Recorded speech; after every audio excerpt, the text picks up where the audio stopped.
काशीक्षेत्रनिवासं च कालभैरवदर्शनं प्रयागे माधवं दृष्ट्वा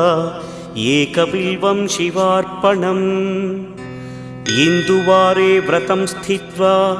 निराहारो महेश्वर नक्तं हौष्यामि देवेश एकबिल्वं शिवार्पणम् रामलिङ्गप्रतिष्ठा च वैवाहिककृतं तथा